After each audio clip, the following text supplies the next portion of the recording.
வணக்கம் அன்பு நண்பர்களே, அனைவருக்கும் இனிய வணக்கம்.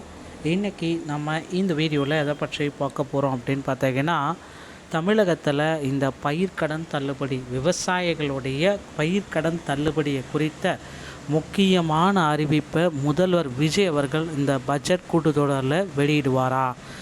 எல்லாருமே எதிர்பார்க்குறாங்க இந்த விவசாய கடன் தள்ளுபடி.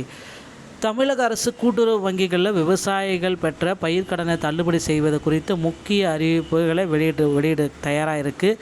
இந்த திட்டத்தின் கீழ் சிறு மற்றும் குறு விவசாயிகள் வாங்கிய கடன்களின் ஒரு குறிப்பிட்ட தொகையை தள்ளுபடி செய்ய முன்னுரிமை வழங்கப்படுகிறது. ஆரம்பத்தில் கடன் தொகைக்கு ஏற்ப தள்ளுபடி விகிதங்கள் நிர்ணயிக்கப்பட்டாலும் தற்பொழுது எந்தவித பாகுபாடுமின்றி முழு கடன் தள்ளுபடி செய்வது குறித்து அரசு மறுபரிசீலனை செய்து வருகிறது. குறிப்பாக 50,000 ரூபாய் வரை கடன் பெற்ற சிறு மற்றும் குறு விவசாயிகளுக்கு முழு விலக்கு அளிக்கப்படும் அப்படின்றத மாற்றி 75,000 ரூபாய் வரைக்கும் இதை மாற்றி அமைச்சிருக்காங்க. இது 75,000 ரூபாயை மீண்டும் மறுபரிசீலனை செய்யுங்க அப்படின்ட்டு போராட்டங்கள் அங்கங்கே நடக்குது. மேலும் இந்த சலுகைகள் கூட்டுறவு வங்கிகளில் பெறப்பட்ட கடன்களுக்கு மட்டுமே பொருந்தும் என்பதால் தனியார் அல்லது தேசியமயமாக்கப்பட்ட வங்கி வாடிக்கையாளர்களுக்கு இது பொருந்தாது. விவசாயிகளின் நிதி சுமையை குறைத்து அவர்களின் புதிய சாகுபடி பணிகளை தொடங்குவதே ஆதரிப்பது இந்த திட்டத்தின் முழுமையான நோக்கம் அப்படின்றத குறிப்பிட்டு சொல்கிறாங்க. ஓகேங்களா? 75,000 ரூபாய் வரையிலான கடன்களுக்கு முழுமையான தள்ளுபடி வழங்குவது இது குறிப்பிட்டு சொல்கிறாங்க. 75,000 அதாவது இந்த அதிகபட்சமான கடன் அப்படின்றது முழு கடன் தள்ளுபடி அப்படின்னா 75,000 வர்த்திங்கன்னா 75,000க்கு மேலே போச்சு அப்படின்னா உங்களுக்கு 35,000 தான், 50% போயிடும். அப்புறமேலுக்கு பார்த்திங்கன்னா 35,000 மட்டும்தான் உங்களுக்கு கடன் தள்ளுபடி அப்படின்றதையும் முதல்வர் விஜய் அவர்கள் கொடுத்துருக்காரு. இது ஜூன் 15ஆம் தேதி இதற்கான அறிவிப்பு கொடுத்துருக்காங்க. ஆனால் இப்போ பார்த்திங்கன்னா இந்த பட்ஜெட் கூட்டத்தொடரில் இதை மாற்றி அமைச்சு புதிய அப்டேட்டை கொடுப்பாங்களா அப்படின்றது தான் இப்போ எதிர்பார்க்குது. முன்னதாக விவசாயிகளுக்கு அளிக்கப்பட்ட தள்ளுபடி 50% மட்டும்தான். மற்ற ஆட்சிகள் மற்ற மாநிலங்களில் பார்த்திங்கன்னா தள்ளுபடி அப்படின்றது பார்த்திங்கன்னா 36,000 கோடி ரூபாய் வரைக்கும் தள்ளுபடி பண்ணியிருக்காங்க. ஆனால் தமிழகத்தில் 5,900 கோடி மட்டும்தான்.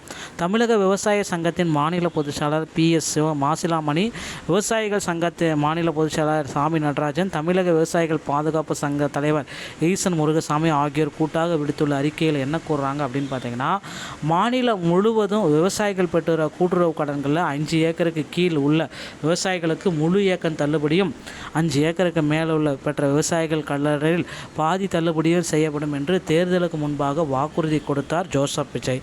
தேர்தலில் வெற்றி பெற்று முதலமைச்சராக பொறுப்பேற்றுள்ள ஜோசப் விஜய் அவர்கள் இதை செய்யணும், அதனால் ஏமாற்றம் அடைஞ்சிருக்கு அப்படின்னு சொல்கிறாங்க. தேர்தல் வாக்குறுதிப்படி கூட்டுறவு கடனை தள்ளுபடி செய்யாமல் முதலில் 50,000 கடன் பெற்றவர்களுக்கு முழு தள்ளுபடி அப்படின்றத குறிப்பிட்டாங்க. அதன் பிறகு 75,000, அதன் பின்பு விவசாய சங்கங்கள் போராட்டத்துக்கு பிறகு அடுத்த அறிவிப்பில் 75,000 வரை பெற்ற சிறு மற்றும் குறு விவசாயிகளுக்கு முழு தள்ளுபடி என்றும் 75,000 ரூபாய்க்கு மேலே கடன் பெற்றீங்கன்னா வெறும் 35,000 மட்டும்தான் தள்ளுபடி என்ற அறிவிப்பு மிகப்பெரிய ஏமாற்றத்தை கொடுத்துருக்கு. எனவே தேர்தல் காலத்தில் கொடுத்த வாக்குறுதியின்படி கூட்டுறவு பயிர்க்கடனை தள்ளுபடி செய்ய வலியுறுத்தி தமிழ்நாடு முழுவதும் பல்வேறு விவசாயிகள் சங்கம் சார்பில் தினந்தோறும் போராட்டங்கள் நடைபெற்று வரும் நிலையில் மாநில முதலமைச்சர் இதனை கணக்கில் எடுத்து பயிர்க்கடனை இதுவரை தேர்தல் கால வாக்குறுதி படி தள்ளுபடி செய்வதற்கான எந்த அறிவிப்பையும் வெளியிடாதது விவசாயிகளுக்கு பெருத்த ஏமாற்றம் அளிக்கிறது. எனவே 15 மேற்பட்ட விவசாய சங்கம் சார்பில் சென்னை ராஜாஜம் ஸ்டேடியில் தொடர் காத்திருப்பு போராட்டம் நடத்த முடிவு செய்திருக்காங்க. பெருந்திரள் தொடர் போராட்ட போட்டதில் அனைத்து விவசாயிகளும் சங்கங்களும் பங்கேற்குமாறு கேட்டுக்கிறாங்க அப்படின்றது ஒரு அப்டேட்டை நமக்கு கொடுத்துருக்காங்க. கண்டிப்பாக இந்த போராட்டத்துடைய விளைவு என்ன இருக்கும் அப்படின்னு பார்த்தீங்கன்னா, முதலமைச்சர் விஜய் அவர்கள் இந்த பட்ஜெட் கூட்டத்தொடரில் பயிர்க்கடன் தள்ளுபடி அப்படின்றத மீண்டும் மறுபரிசீலனை செய்து மாற்றியமைக்க போகிறாரு. 75,000லேருந்து 4,50,000 வரைக்கும் தள்ளுபடியை கொடுக்குறதா ரெடியாக இருக்காங்க. பொறுத்து நம்ம பார்க்கலாம். இந்த ஒரு வீடியோ பதிவு உங்களுக்கு பிடிச்சிருந்தால் நீங்கள் நம்முடைய சேனலோடு இணைந்திருங்கள். நன்றி, வணக்கம்.